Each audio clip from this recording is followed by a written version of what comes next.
Hello दोस्तों। आज की वीडियो में हम president, vice president and governor इन दोनों टॉपिक के बारे में डिटेल में देखेंगे। हम देखेंगे प्रेसिडेंट, वाइस प्रेसिडेंट और गवर्नर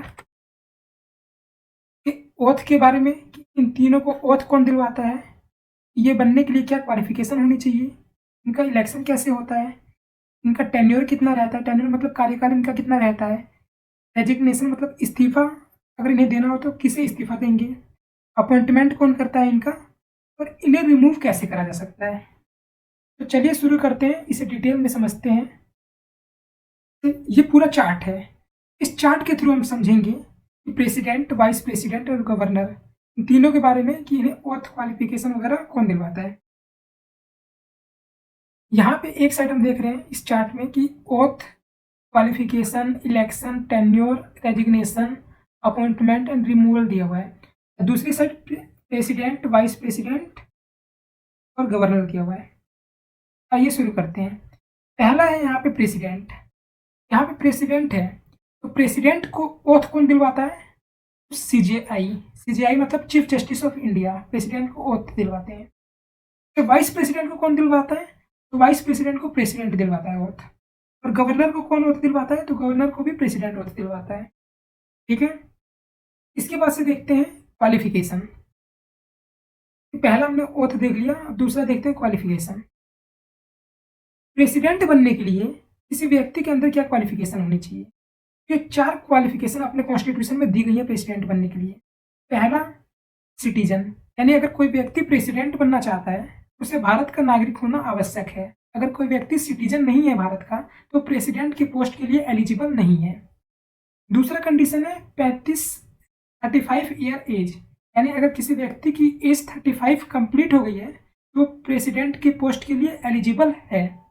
तीसरा है ऑफिस ऑफ प्रॉफिट। अगर कोई व्यक्ति प्रेसिडेंट बनना चाहता है तो वो ऑफिस ऑफ प्रॉफिट का पोस्ट नहीं होल्ड करेगा।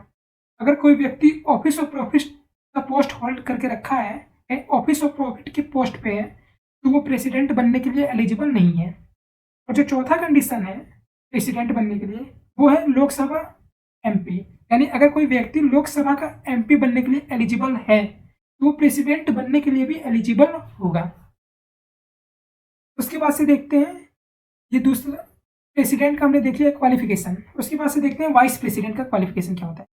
तो वाइस प्रेसिडेंट का भी क्वालिफिकेशन जो होता है वो ये 3 क्वालिफिकेशन प्रेसिडेंट से मैच करते हैं। जैसे कि सिटीजन ऑफ इंडिया होना आवश्यक है, 35 की एज और ऑफिस ऑफ प्रॉफिट नहीं होल्ड करना चाहिए। ये ऑफिस ऑफ प्रॉफिट नहीं होल्ड करना चाहिए। और जो चौथी कंडीशन है वाइस प्रेसिडेंट की वो प्रेसिडेंट से यहाँ पे अलग है। यहाँ पे है एमपी लोकसभा, जबकि यहाँ पे है राज्यसभा एमपी। इसका मतलब ये हुआ कि यहाँ पे अगर कोई व्यक्ति वाइस प्रेसिडेंट बनना चाहता है वो राज्यसभा का एमपी बनने के लिए एलिजिबल होना चाहिए, वो तभी वाइस प्रेसिडेंट की पोस्ट वाइस प्रेसिडेंट बन सकता है। ठीक है। तीसरा देखते हैं हम गवर्नर का। गवर्नर के बनने के लिए क्या क्वालिफिकेशन होनी चाहिए? तो इसके लिए 2 क्वालिफिकेशन दी गई है अपने कॉन्स्टिट्यूशन में। ये 2 कौन सी है? पहला सिटीजन ऑफ इंडिया, दूसरा 35 ईयर एज। यहाँ पे आप देख सकते हैं कि जो 35 ईयर एज है, जो एज है वो तीनों में ही इक्वल है, सेम है, तो ये आपको आसानी से याद रह जाएगा। इसके बाद से देखते हैं थर्ड, इलेक्शन। प्रेसिडेंट का इलेक्शन कैसे होता है? तो प्रेसिडेंट का जो इलेक्शन होता है वो प्रोपोर्शनल रिप्रेजेंटेशन के थ्रू होता है। इलेक्शन जो होते हैं वो 2 टाइप के हो सकते हैं, एक तो प्रोपोर्शनल रिप्रेजेंटेशन के थ्रू या फिर दूसरा first past the post system, FPTP। तो जो एमपी वगैरह के इलेक्शन होते हैं वो FPTP के थ्रू होते हैं, जबकि प्रेसिडेंट और वाइस प्रेसिडेंट का जो इलेक्शन होता है वो प्रोपोर्शनल रिप्रेजेंटेशन, इस शॉर्ट में PR भी कहते हैं, तो PR के थ्रू होता है। ठीक है। ऐसे ही वाइस प्रेसिडेंट का भी इलेक्शन जो होता है वो PR के थ्रू होता है, यानी प्रोपोर्शनल रिप्रेजेंटेशन।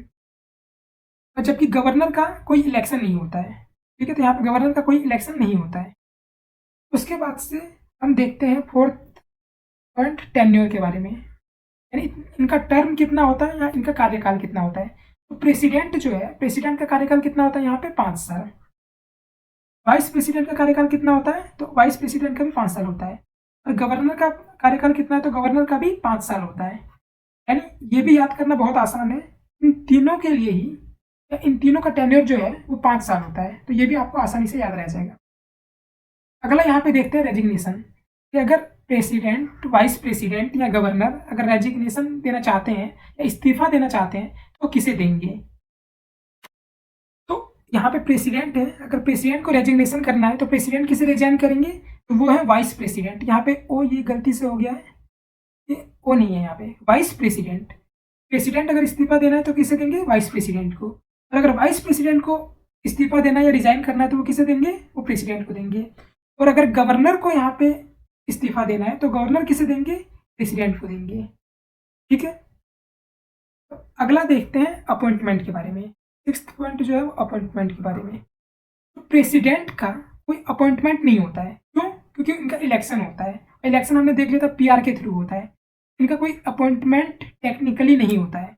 ऐसे ही वाइस प्रेसिडेंट का भी इलेक्शन होता है, तो वाइस प्रेसिडेंट का भी कोई अपॉइंटमेंट या कोई नियुक्ति नहीं करता है।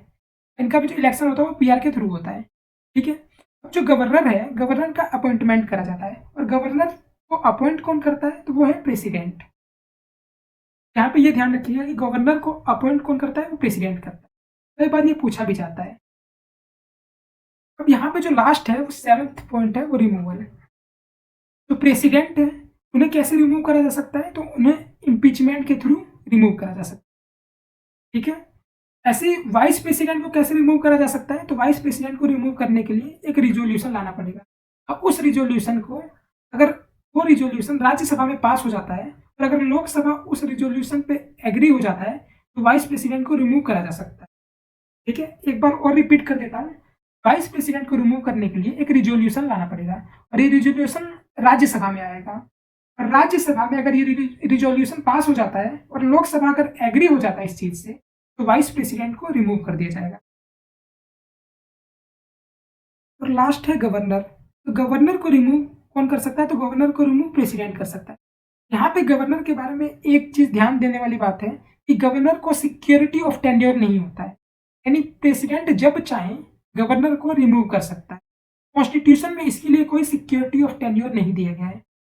तो दोस्तों, आज हमने इस चार्ट के थ्रू समझा कि प्रेसिडेंट, वाइस प्रेसिडेंट और गवर्नर को oath, qualification, election, tenure, resignation, appointment, removal कैसे करा जा सकता है। ठीक है, इस चार्ट से आपको किसी भी एग्जाम में, किसी भी कॉम्पिटिटिव एग्जाम की तैयारी कर रहे हैं तो डायरेक्टली क्वेश्चन पूछा जा सकता है। चाहे वो उनके टेन्योर को लेके पूछा जा सकता है, चाहे वो रेजिग्नेशन को लेके पूछा जा सकता है, या फिर अपॉइंटमेंट को लेके पूछा जा सकता है। धन्यवाद।